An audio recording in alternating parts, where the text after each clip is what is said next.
Então vamos lá? A gente vai falar hoje aqui sobre o Nubank, né? Que parece ter virado simplesmente uma máquina de dinheiro. Eu quero explicar como o Nubank chegou ao lucro que ele está agora, quais são os próximos passos, fazer uma análise das ações da empresa ali, bem curtinha mesmo, pra gente ter uma ideia do que está acontecendo, mas contar a história disso aqui, que é um banco que desafiou a Faria Lima e acabou conseguindo se dar bem, né? Se tornou um dos maiores bancos do país, quiçá, talvez, a marca mais valiosa em alguns anos aqui. Então o que a gente tem aqui no resultado fechado do Nubank de 2025, que é aquilo que surpreendeu o mundo todo, não só o Brasil. Antes de mais nada, quem é Sardinha Raiz, vai deixar o like na confiança, porque você sabe que o vídeo vai ser bom. Se você não é um Sardinha Raiz ainda, segura sua mãozinha, considere deixar o seu like, se inscrever aqui no canal, se o vídeo te agregar, te trouxer alguma informação que você ainda não tinha. Então o que a gente tem aqui no resultado anual de 2025 do Nubank? A gente tem uma receita de 16,8 bilhões de dólares, um lucro líquido de 3 bilhões de dólares, é porque ele é aberto na Bolsa Americana, por isso que a gente está falando em dólares, um crescimento de lucro de 40% em comparação com o ano passado, um ROI de 30%, Return on Equity. O que significa isso, né? Se um banco, por exemplo, tem 100 mil de patrimônio ali e ele lucra 100 mil, seria de 100%. A maior parte dos bancos aqui vai ter entre 20 e 22 ou 18% até alguns bancos do Nubank, então tem o melhor resultado, né? Quando a gente analisa ROI aqui. Os clientes globais dele somam 105 milhões de clientes aí e a carteira de crédito tem 38 bilhões de dólares, ou seja, é uma carteira de crédito pequena para um resultado extremamente expressivo, né? O Nubank opera aqui com rentabilidade de banco premium, só que com clientes do varejo, o que é o grande diferencial da empresa. Quando a gente analisa os números aqui do Nubank Ação, né? Se vocês quiserem que a gente faça essa análise aqui agora, vou mostrar para vocês. Lembrando, tá? Não sou investidor do Nubank, nunca investi na ação do banco e vou explicar depois o porquê, né? E a minha tese com relação a isso, que não se prova certa, né? O Nubank tem conseguido superar todos os desafios que eu acreditei que a empresa teria. Eu quero mostrar isso para vocês exatamente por isso, né? Nem sempre quando a gente fala, tal coisa é uma tese de investimento, significa que ela é completamente certa. E não tem que ser também. Ninguém é obrigado a acertar todas as teses de investimento ou estar certo sobre absolutamente tudo. O importante como investidor não é acertar tudo, né? É errar o mínimo possível. Eu parto muito mais dessa ideia. Quando a gente compara Nubank, por exemplo, eu vou comparar com dois bancos completamente diferentes. A gente pode comparar com o BTG Pactual, que é um banco de investimentos, né? E é um banco mas muito diferente da maior parte dos bancões, porque ele trabalha principalmente com aquisições, fusões, M&As. O modelo do BTG Pactual é completamente diferente desses bancos, porque ele não ganha dinheiro com você ter uma conta lá. Na verdade, essa é a menor linha do BTG Pactual. Você ter uma conta lá, por exemplo, é irrelevante para o banco nesse primeiro momento, né? Claro que isso está mudando, o banco tem tido interesse em ir para essa área mais do varejo, mas o BTG, por exemplo, comprou agora todos os hotéis ali de São Paulo, né? Foi o maior comprador de hotéis do Brasil, comprou vários hotéis do Rio de Janeiro também, e aí com isso, né, ele busca fazer um exit depois vendendo esses hotéis com mais lucro no momento que o país estiver melhor. Ele trabalha o tempo todo com esse tipo de tese. Quando a gente olha para o Nubank, é um banco que opera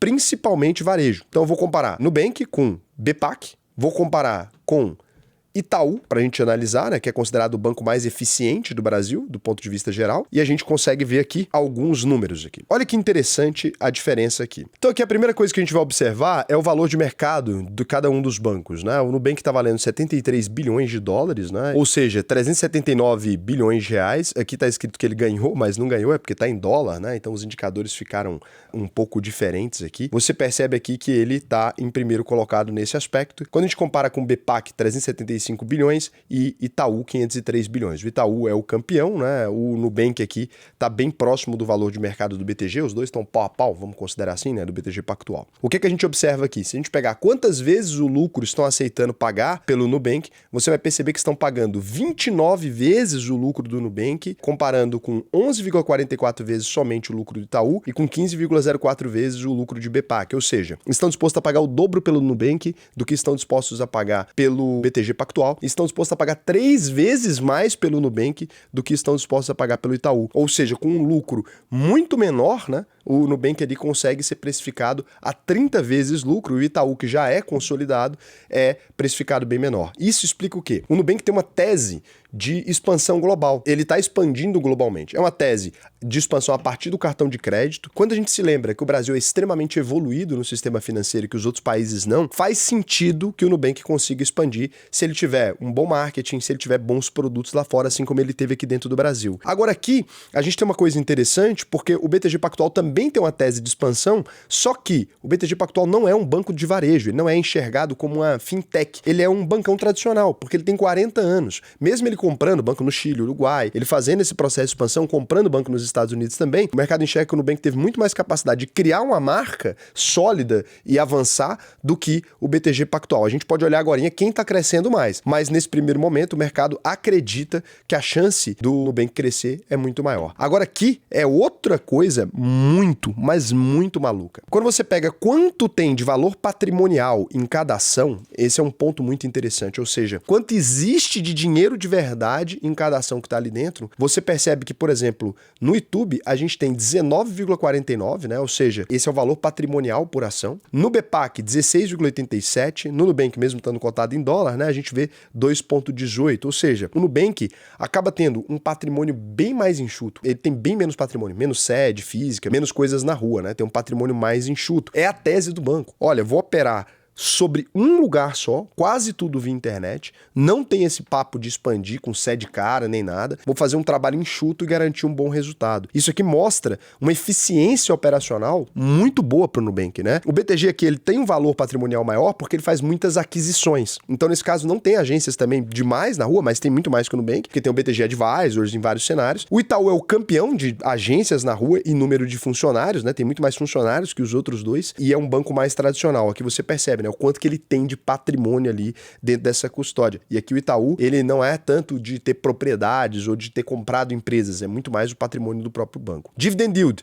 Itube já distribui dividendos, um banco maduro há anos, né? Itaú é basicamente o maior banco do Brasil, basicamente não, é o maior banco do Brasil, tá aí com 6,70% de dividend yield, distribui dividendos constantemente, ou seja, em vez de estar num momento de reinvestir e crescer, o Itaú parece já estar satisfeito com o mercado nacional, não parece querer crescer muito. Então aqui a gente tem Itube, né? 6,70% de dividend yield, já mostra que o banco não está numa tese de expansão agressiva. Quando a gente vai olhar, BTG também não distribui muitos dividendos, porque está numa tese de expansão agressiva, Nubank nunca distribui dividendos. Preço pelo valor patrimonial, né? Quantas vezes você está pagando pelo patrimônio do banco?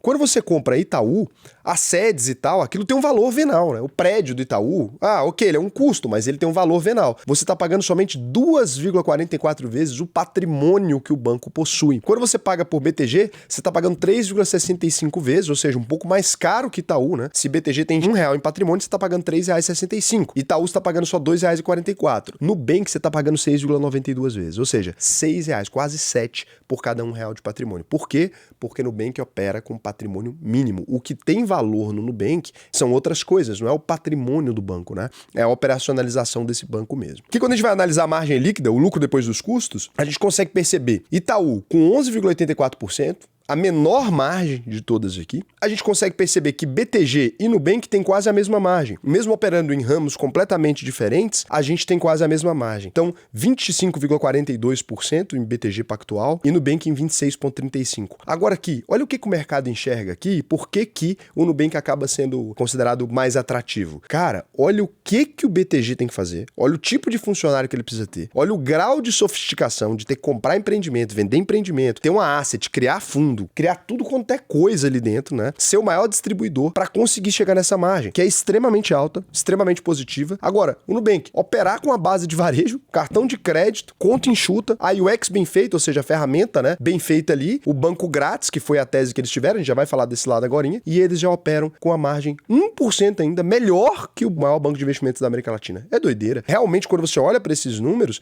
você fica impressionado com a capacidade do Nubank de fazer dinheiro, né? Nesse momento agora. Quando a gente olha para payout, distribuição de lucro, quando a gente olha para ROI, a mesma coisa, né? Nubank com o melhor ROI, ou seja, o melhor retorno a cada 1 milhão de patrimônio aqui é um indicador de eficiência, mas lógico, o Nubank opera quase sem patrimônio, é fácil para ele ganhar. Aí aqui agora é que a gente tem uma grande lição para a gente dar uma analisada. Por que o mercado acredita no Nubank muito mais do que acredita no Itaú, se o Itaú é bem maior e ele pode comprar lucro muito mais barato? Porque quando a gente analisa, o Itaú cresceu nos últimos 5 anos, né? A receita em 15,35%, o BTG Pactual em 33,29%, o Nubank cresceu incríveis 87,22%. Então, em 5 anos, as receitas do Nubank praticamente dobraram e os custos não subiram, por isso que ele começou a lucrar. Então, a gente percebe aqui aqui que o Nubank, ele é o banco que mais entregou resultado prático nesse curto período de tempo. Lógico, ele vinha de uma tese de fintech, que ele precisava crescer, e agora ele começou a entregar resultado. Quando a gente analisa o crescimento das ações, esse número não se reflete, né? BTG subiu mais do que Nubank e tal, você consegue ver aqui. A ação do Nubank basicamente não saiu do lugar, né? Para quem investiu no banco lá atrás, a tese aí dos últimos 5 anos, né? Você tem 25,32% de valorização. Quando a gente vai olhar a BPAC, né? Nos últimos 5 anos aqui, ó, você tem 147%, o banco mais do que dobrou. Quando você vai olhar a YouTube, então, a gente teve 89%. Ou seja, Nubank, mesmo considerando o dólar aqui, foi a ação que menos saiu do lugar. Porque o dólar, nesse período de tempo, se você pegar o dólar histórico, né, nesse momento que a gente está agora, o dólar, ele praticamente não saiu do lugar. Pelo contrário, ele caiu 8,78%. Ou seja, quem investiu em Nubank, apesar dos números serem bons, ainda não ganhou nenhum centavo. Quem investiu no IPO do Nubank não ganhou nenhum centavo. No meu vídeo lá de trás, o que eu falava era exatamente isso. Eu nunca duvidei da tese de que o Nubank talvez conseguisse dominar o mercado, porque ele é muito bom nisso. Eu duvidei da tese de investimento em Nubank, para ter ações do Nubank lá atrás. Então eu fiz vários vídeos naquela época, e esses vídeos, até o presente momento, né, eles se mostram certos. Você conseguiria comprar Nubank praticamente mais barato do que você comprou lá atrás se tivesse só investido no CDI. Então faria sentido. Tem várias razões para isso que a gente pode discutir, mas eu queria explicar aqui agora sobre cada fase que o Nubank viveu, como é que foi essa estratégia, como é que eles construíram esse império que tem feito cada vez mais dinheiro. A primeira fase foi uma queima de caixa bem controlada, né? De 2013 até 2020, ali que é o ano da pandemia, o Nubank teve prejuízo por 8 anos seguidos, não teve lucro, foco absoluto em aquisição, né, de clientes, aquele negócio de pôr cartão com múltiplos benefícios sem se preocupar com custo. Um cartão gratuito que era utilizado mais como um cavalo de Troia ali, né? Entra primeiro no cliente pelo cartão, focando principalmente em gente desbancarizada, que não tinha conta em outros bancos ainda, ou que não gostava dos serviços dos outros bancos, abrindo 100% online, então você não precisava ir em agência nenhuma. Cara, no Brasil daquela época, isso aqui foi incrível, ele teve um crescimento explosivo de base aqui, e o Nubank nessa época utilizou demais um marketing muito estratégico. Ele enviava presente para casa das pessoas, ele tinha uma comunicação completamente próxima, os presidentes do banco, etc., davam entrevista, ao contrário dos banqueiros que se escondem. O Nubank aparecia, ele mostrava a cara dele em todos os lugares, aquilo foi deixando uma personalidade, né, da Cris Junqueira, foi colocando uma personalidade ali nessas pessoas, foi expandindo, e a gente vem para a fase 2. De 2021 a 2022, a gente tem o IPO em Nova York, a gente fez vídeo aqui na época, o canal já existia, ele chegou a valer mais do que o Itaú em determinado momento, as ações caíram mais de 60% em 2022 por não se concretizar algumas teses. O mercado queria que o Nubank tivesse lucro, não crescimento, porque ele começou a mostrar que ele conseguia muito crescer, o mercado começa a questionar, tá bom, e como é que isso vai virar dinheiro, cara? Como é que você vai fazer, então, agora esses clientes desbancarizados, estudante, essa classe trabalhadora, foco na classe D, C, né, e B ali, principalmente, quase ninguém que tem dinheiro, até hoje ainda tem conta no Nubank, quando a gente tá falando muito dinheiro, tá? Não tô falando pouco dinheiro, existem pessoas de classe média alta com conta no Nubank, mas é muito menos, né? Uma base muito pequena comparada aos outros bancos ainda. Então, o mercado começa a exigir um pouco de maturidade do banco. E aí o banco, ele vem para responder a isso na fase 3, né, com mais eficiência e monetização daquela base dele. Então, de 2023 a 2025, o Nubank faz um ajuste na concessão de crédito, não oferece mais crédito para todo mundo, que foi o que a marca fez, que fez a marca crescer, encerra algumas contas unilateralmente, começa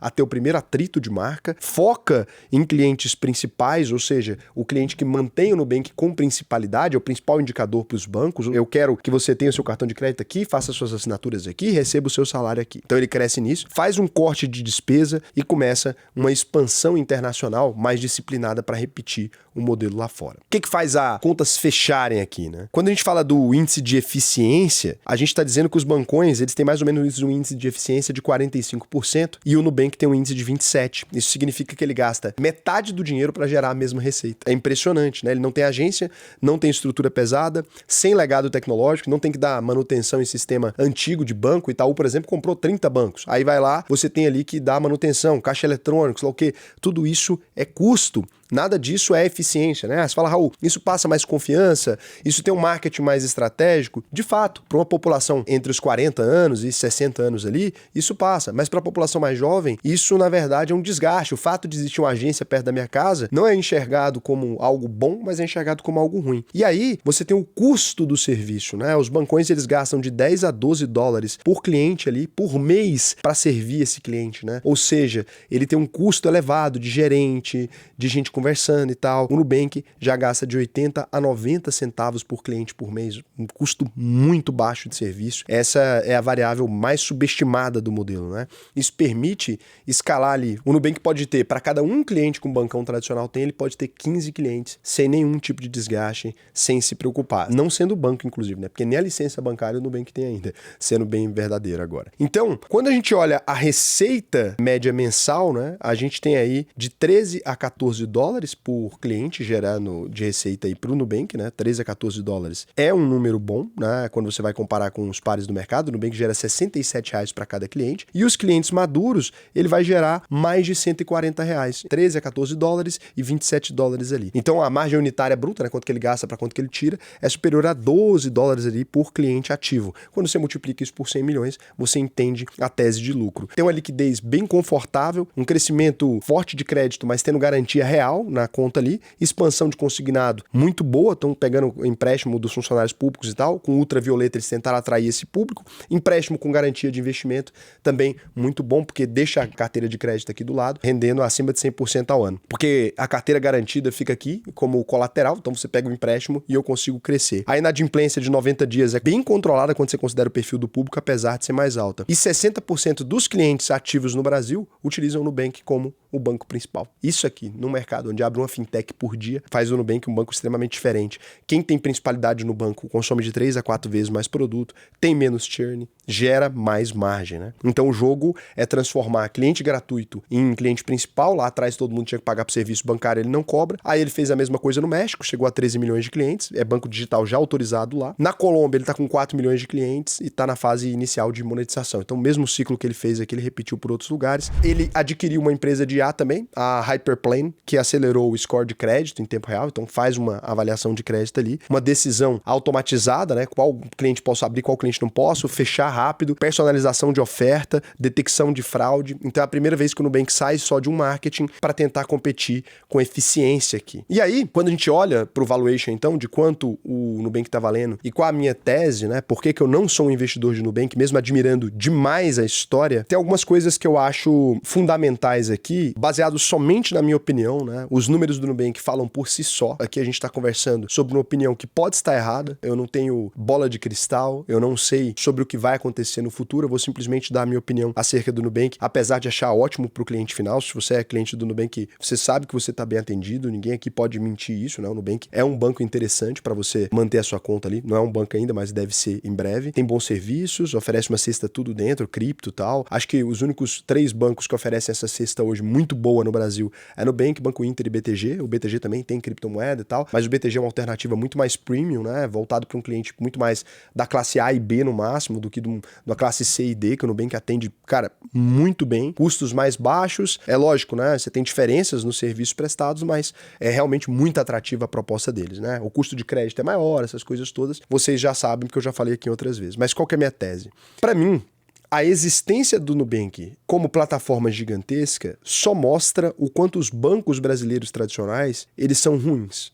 Essa é a minha tese. Se amanhã, com sei lá quantas vezes a carteira de crédito, Bradesco da vida, um Itaú da vida, resolve fazer um app que funcione de verdade, resolve dar um cavalo de pau na estratégia, partir para um fechamento em massa de agências, deixando as agências ali só mais estratégicas, oferecendo a mesma experiência, com o mesmo preço, você teria o Nubank em um apuro terrível, né? Terrível. O Nubank hoje está operando na ausência de tentativa de qualquer banco de barrar ele. Os bancos, eles não conseguiram enxergar ainda que o que pega no Nubank é a usabilidade de plataforma, a plataforma é muito boa. Eles não conseguiram enxergar ainda que não adianta ficar com capitalização, com pegadinha, que isso não vai rentabilizar da mesma maneira que antigamente. Eles não acreditam na importância do marketing para a juventude e muito provavelmente, se não fizerem nada, nenhum dos bancos tradicionais, Bradesco, Santander, Itaú, Caixa Econômica e Banco do Brasil, nenhum deles vai ver o ano de 2030 da mesma forma. Eles não serão mais a principal alternativa. Então eles ainda são muito maiores, principalmente se somados, né? São bancos muito estratégicos, mas eles perderam principalidade e tal e entregaram bons clientes na mão do Nubank. Dava para restringir demais a capacidade do Nubank de conseguir ofertar serviços para os clientes mais lucrativos, mas os bancos não enxergaram isso. Então eu acho que essa dependência de cartão de crédito para o consumidor, né, de oferecer um crédito mais alto, é perigoso em um ciclo econômico mais complicado. A sensibilidade, então, do ciclo de taxa taxa de juros, do ciclo de captação, dos CDBs que ele inventa. Se alguém oferecer um CDB muito mais agressivo, o cliente ele é prostituído.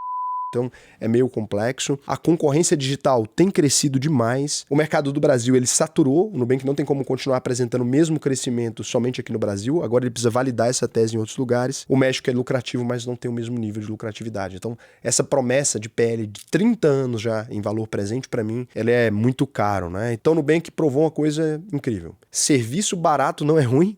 Ele consegue oferecer um serviço que está pau a pau. Forte monetização, crédito com risco bem precificado, uma queima de caixa legal, disciplina, muito bacana. Gosto muito do que o banco fez pelo Brasil. Inegável, né? Se não fosse o Nubank, a gente estava até hoje na idade da pedra, então a César o que é de César, indiscutível. Como uma pessoa que faz parte do mercado e que pretende concorrer com o Nubank um dia, eu enxergo os acertos, acho que tem muito mais do que os erros e espero conseguir oferecer uma experiência diferente, não para o mesmo público, não é meu interesse focar no público estudantil e as pessoas precisam de dinheiro, mas acho interessante. E você investiria no Nubank ou não? Agora, se você quiser aprender a fazer as suas próprias análises, né, para você não ficar dependente desse tipo de vídeo ou de consumir esse tipo de conteúdo, eu vou te indicar se matricular na escola, na UVP. É a nossa escola de formação de investidores aqui, auvp.com.br. Clica no botão Faça sua análise de perfil. Lá dentro te ensina a analisar o mundo de forma independente, não tem a ver com, você só pode conhecer os nossos serviços. Você vê aqui que eu elogiei totalmente os serviços no Nubank, que são bons mesmo. E além de tudo,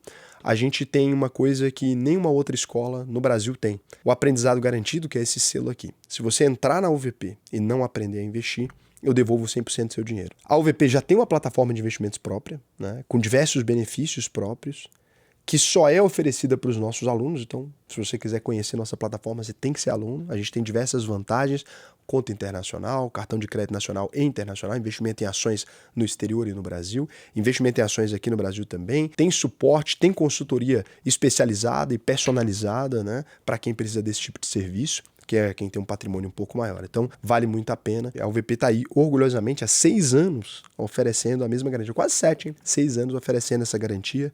E a gente nunca teve um processo de alguém que disse, não é verdade que o Raul oferece isso. Pode pesquisar. O único processo que eu tenho é de corretoras, porque não gostam de eu falar a verdade. Então, esse é um ponto que você pode consultar lá. Para você que chegou até aqui, eu vou fazer a leitura de comentários, mas eu queria explicar para vocês uma coisa importante aqui. Às vezes vocês comentam alguma coisa aqui, com uma dúvida aqui no canal, que já tem vídeo aqui. Então o que eu faria se eu fosse vocês? Se você vai avaliar qualquer conteúdo nosso aqui, o que você pode fazer? Você está pensando em comprar casa, investidor sardinha, comprar imóvel. Você escreve. É só investidor sardinha mais o que você quer saber. E aí vai encontrar um vídeo meu, por exemplo, te ensinando a comprar imóvel. Qualquer outro tema que você buscar, muito provavelmente eu vou ter falado, porque a gente já tem mais de 3.000 vídeos publicados aqui, né? Então, assim, é muito difícil um tema que eu não mencionei aqui no canal. Alguns vídeos muito longos que não alcançaram muita gente, mas que você consegue utilizar eles tranquilamente para te fazer bem aí. Então, pode pesquisar assim. Toda busca que você for fazer financeira, se você quiser me ver explicando as coisas, fica dessa maneira, que tá mais acostumado comigo, né? O Vag, Raul, uma dúvida. Ter uma carteira com 4 FII Infra é recomendável? Pois vejo o FII Infra muito bem para carteira. Olha, o FII Infra, ele é mais recente, né? Foi criado recentemente os fundos de infraestrutura. Então, eu imagino que se você quiser algo mais estável, os fundos imobiliários eles ficam sendo mais aceitáveis nesse momento. Mas é lógico que os FII Infra são muito bons, para quem sabe analisar. O Wellington falou, olá Raul, você poderia fazer um vídeo explicando como ocorre esse investimento estrangeiro no Brasil, especificamente na Bolsa? Eles convertem dólares ou outras moedas para reais? Sim, tem que converter, senão não tem como investir. Como o tio Buffett coloca dinheiro aqui no Brasil? Exato, da mesma forma que você. Quando você vai investir lá fora, você não tem que converter para dólar? A mesma coisa, você tem que converter para reais para investir aqui, e é por isso que isso fortalece a nossa moeda, né? Num dia que o Ibovespa está subindo, normalmente você vai ver o dólar caindo por conta dessa conversão. Curioso, né? Até mais para vocês. Até amanhã.